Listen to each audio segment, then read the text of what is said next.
Hi, how are you? I want to talk about a topic that is so tenuous because we've all done it. We have to stop chasing our narcissist. We did it. We did it all. We all did it for a very long time. And even if you manage to turn the tables, like I did, so the last year or whatever of the Hoover and love bombing, he was chasing me. But there's a lot of chasing even in that, right? Because if you told him goodbye, or she, whatever your pronoun is, if you told them goodbye and they say okay, let them go. The begging, the pleading, the crying, I look back on it and I am absolutely floored by how much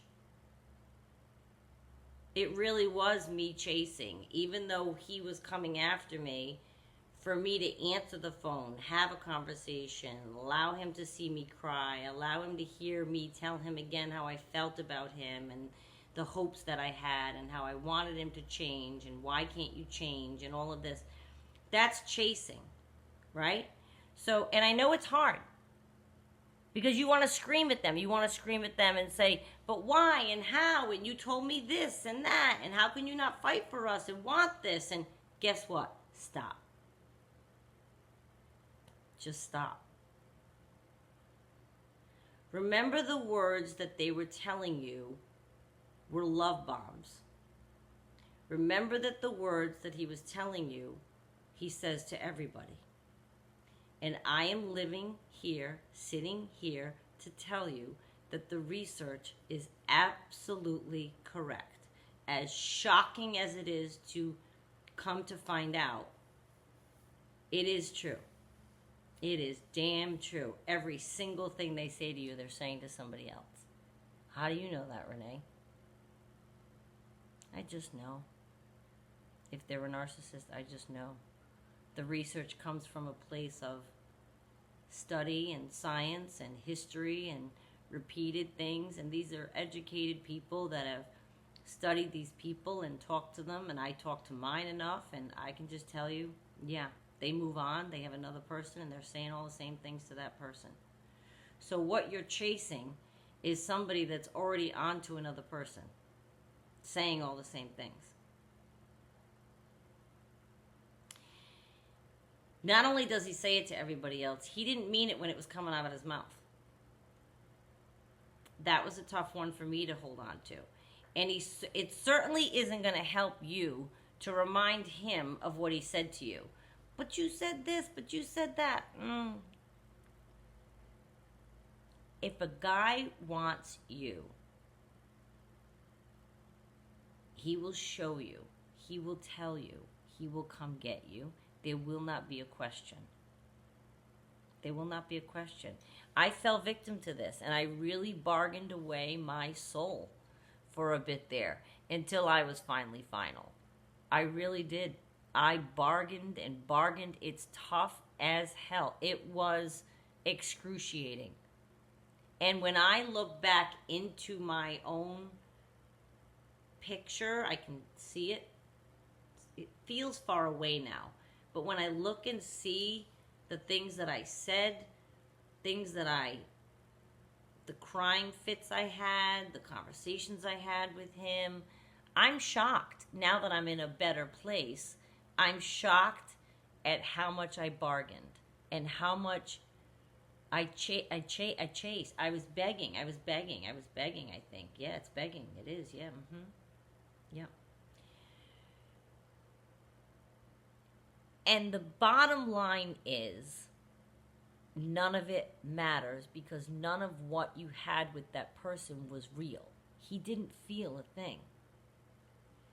And what finally made me realize that he didn't feel a thing was, when I say I tried everything, I mean everything, including my own triangulation. Yeah, I'm not proud. Oh, yeah. Towards the very end, we're both going on in life. We're both doing whatever. I tried my own triangulation. Oh, he'll come back if he thinks I'm seeing somebody else. Oh, he'll come back if he thinks I'm...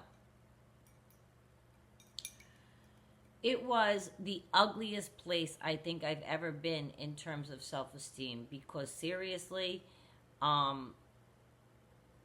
if they did feel a thing, then they would come for you. So those movies we see, the Hollywood movies with the happy endings, and they express themselves and they come get you at the end and they're telling you they love you and it's a Hollywood ending. They aren't narcissists, those people.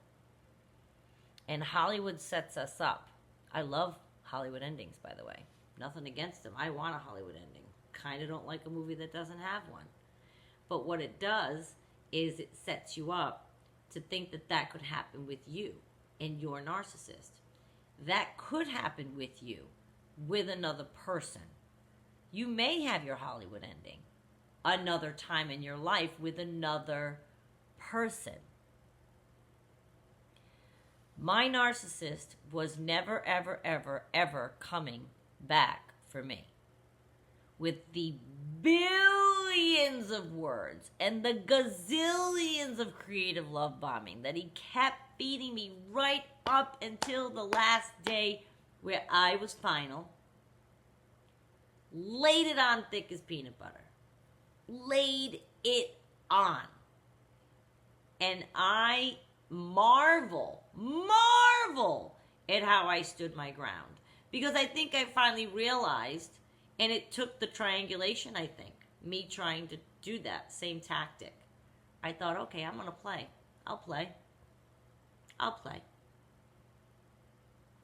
It's a desperate last move. Didn't do a thing. I mean, fake being upset. He's writing, oh my God, I love you. How can you do this to me? All that. But he's not here. Words, words, words. That's all they do is words. If you think it through, the action that should accompany their words is not present. Anyone can say anything. I could say anything I want to anybody. It doesn't mean I have actions to back that up, or that I will have actions or behavior to back that up. If somebody shows up at your door to come get you, that's coming for you. Calling you on the phone saying this, that, but I promise, just hang in there. All I need is this to happen, then that's going to, but no, and no. It all amounts to chasing.